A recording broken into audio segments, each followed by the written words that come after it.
I just want to remind you that I'm Thomas Ferrella, autodidact, self-proclaimed curmudgeon, naysayer, and master opinionator. Good seeing you, Dave.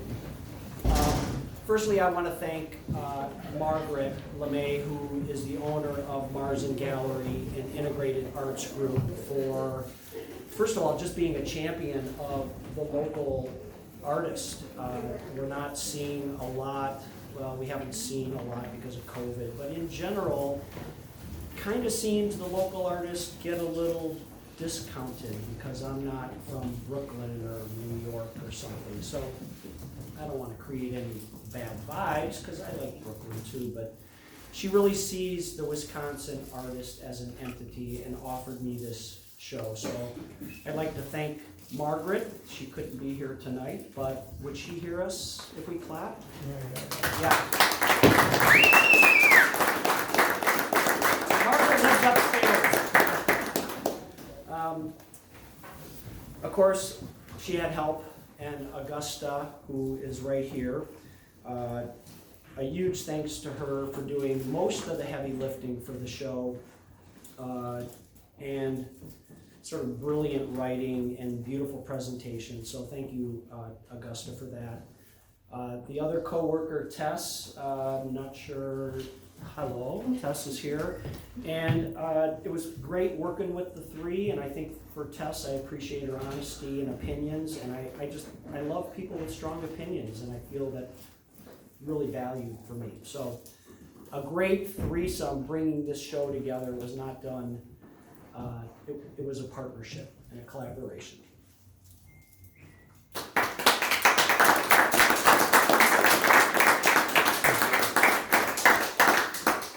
I also want to thank a really dear friend of mine, Enrique Rueda. Wave. No, come on, there you go. Enrique is a master woodworker who lives in our community, and a beautiful person. He helped me in a lot of ways putting together the mechanical side of these pieces and the joinery. He's taught me all of his secrets that he learned in the Army, and I hold him in high regard. So thank you for helping me.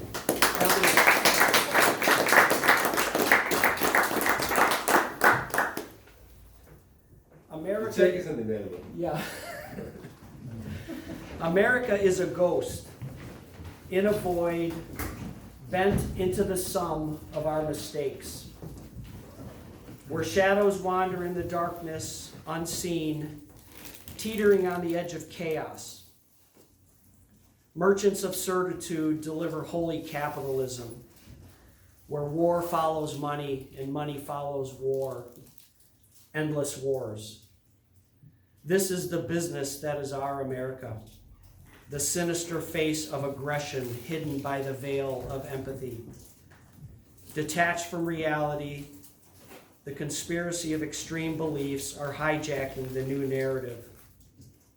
Amplified, dangerous, misinformed, perplexing a common decency. This is the deep fire where angels come to drown, and this is our legacy. The abyss of endless sorrow, the deconstruct of our naked humanity, the isle of denial, our America. That's a poem I wrote called America is a Ghost. Thank you. So, again, more opinions, but I believe artists are sort of the last of the truth sayers. I don't think we can rely on our politicians to fulfill this role. I'm not sure we could ever, rely on them to fill that role. And of course, it's difficult to get the courts to do that, or the police, lawyers, religion, sport figures. Even comedians have been falling short on the truth. We are being guided by the misinformed, the over-politicized righteous zealots, where everyone's opinion matters, where everyone is right and no one listens. It is up to us, I think, as artists, to keep this in check, to demonstrate what is real, to make us see, to make us really see. It's up to artists to process the world, demonstrating its warts and all. And it's all the arts. It's the visual, the musical, the poetic, dance, etc. It's what makes us human, the arts. It's the highest form of our shared humanity. And it continues to get dummied down. We don't fund our schools for the arts. We've politicized the arts. We're pretty good at politicizing things. We've done it to a virus. And we underfund the schools, arts are disregarded by what I consider the Illuminati. And I think it's up to the artists to get us back onto the path of common decency, trust, empathy, forgiveness, love, etc. So Einstein, kind of a buddy of mine, said creativity is intelligence having fun. I'm not sure about the intelligence side of things, but the one thing I know for sure is that I'm having fun when I create. Many artists talk about their work, and I don't consider, in my mind, this to be work. I understand why they use the term, but for me, this is simply another form of play. And it's a great pleasure that I get lost in. I've been very fortunate in my life to have serial or even interconnected passions that have gone through my life. And this is one of them. It gives a sense of freedom. I don't hesitate in using any medium. I've taught myself pretty much everything that I'm doing artistically. And the beauty of it is I don't have to follow any construct. I don't have to follow a dogma. I'm not concerned about being branded, that I do this and that's all I do. That just doesn't interest me. There's no higher authority like a university or art clubs of any sort, and I'm not held with I don't have any capitalist pressure on myself.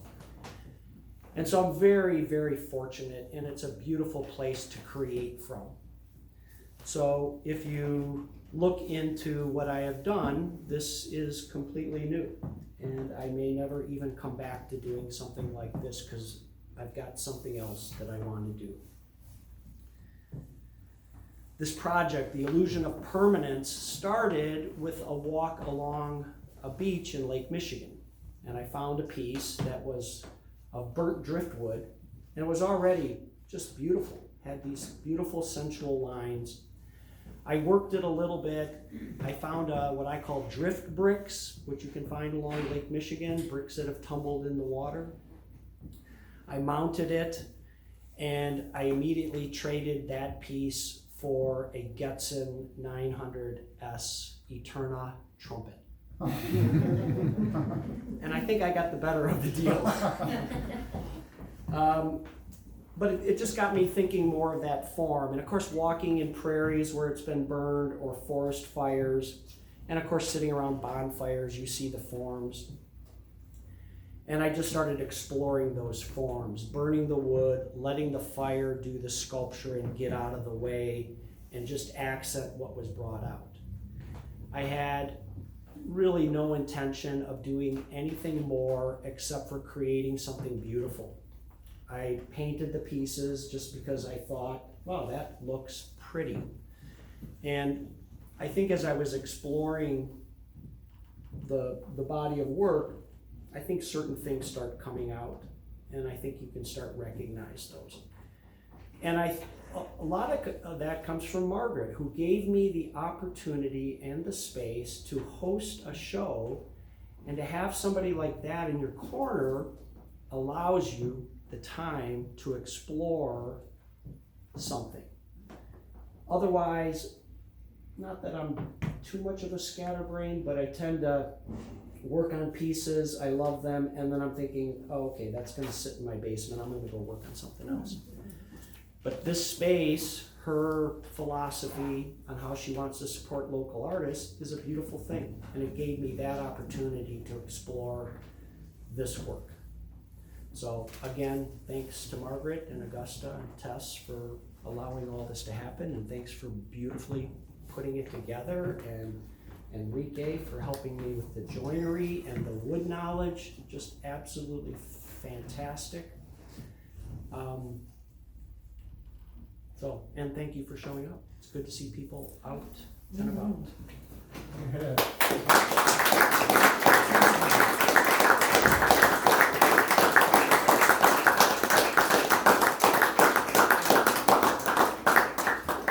Did I mention some of the insects are having sex? Okay, that's happening around you, so careful. Afterwards, I'd like to plug a band that I'm promoting. It's at Cafe Coda tonight. It's a sextet, beautiful musicians. So if you feel like you want to go hear some live kickin' jazz, progressive, avant-garde, that's another hat I wear. It's presenting and promoting jazz in Madison. And if you're not aware of Cafe Coda, it's a beautiful jazz club right on Willie Street. Happy to take questions if anybody's interested. How do we access the basement?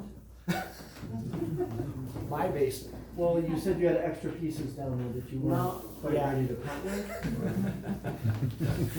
I have 3 more pieces in the pipeline, and hopefully as these things move, I'm gonna bring in more pieces. And the group has allowed me to show this for 5 months, so hopefully things will get changed out as things sell. And I have more in the pipeline that I wanna explore. So that's it. Nobody's curious about.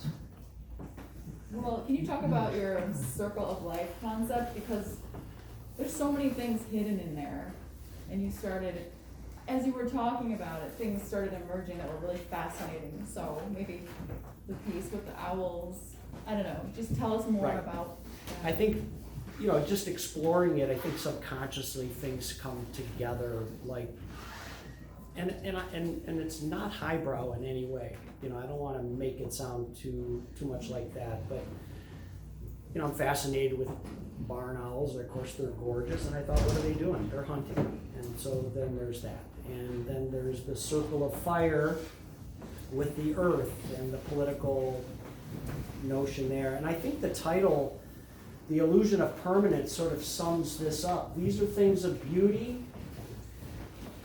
I mean, hopefully you see that. And these are things that are disappearing in front of our eyes. So, bringing awareness to how we all interact with and our carbon footprint and whatnot. These are some of the treasures that we're gonna not see any longer.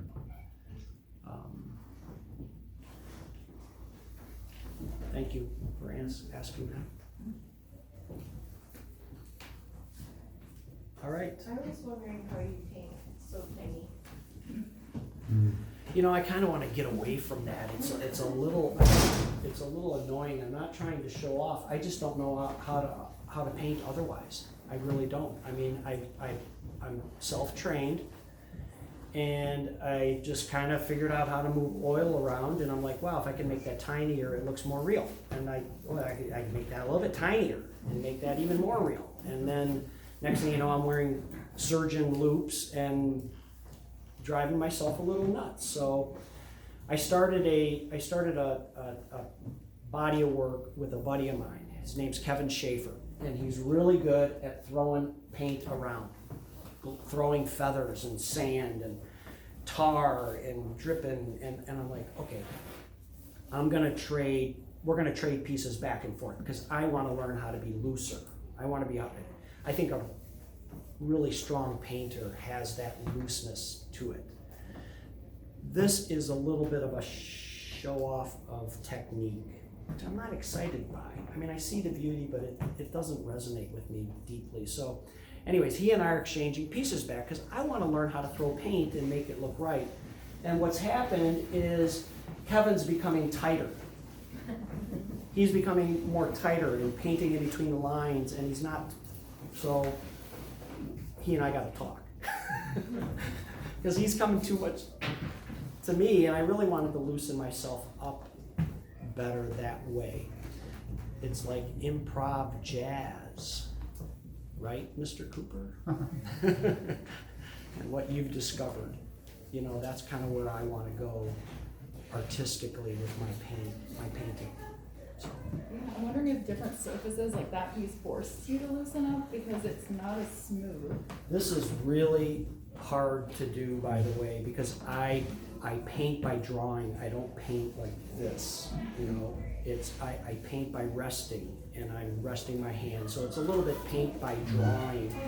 And these three-dimensional things are extremely difficult to do. And well, that's flat, but and this is kind of smooth, but a lot of pieces were not smooth and a little more difficult to get the detail in there and where to place the piece, how to rest my arm, and so I had to kind of set up different tables at different heights, and you know, then I put them on Lazy Susan so I could spin them around, and that got me to thinking of how these pieces could move. So, for example, you know, something like this rotates, which I think is, you know, kind of a little nice adjunct to the piece where you can appreciate the three-dimensionality without having to walk around it.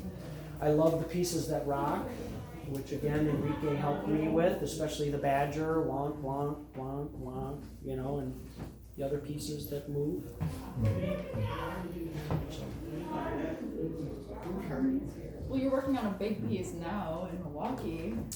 Oh, the mural? Yeah. Yeah, but that's all within the lines.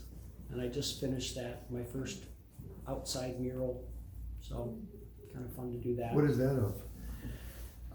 It's just lines like this back and forth.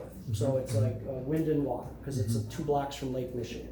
And superimposed on that is the outline of the Great Lakes. But within the confines of the lakes, the colors change. And so if you're looking at it, it looks a little, wow, that's just pretty colors, and wow, it moves, but whoa, whoa. And then you get drawn into it, because now you recognize there's something else going on. And then you can see the Great Lakes. And it's just about wind and water and motion and a sense of place. This is where I grew up. I've always lived along the Great Lakes. So just kind of a fun piece and a great opportunity to do an outside mural.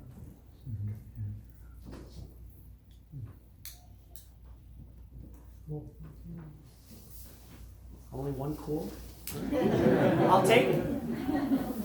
Cafe Coda. Thank you. Thanks, Thomas.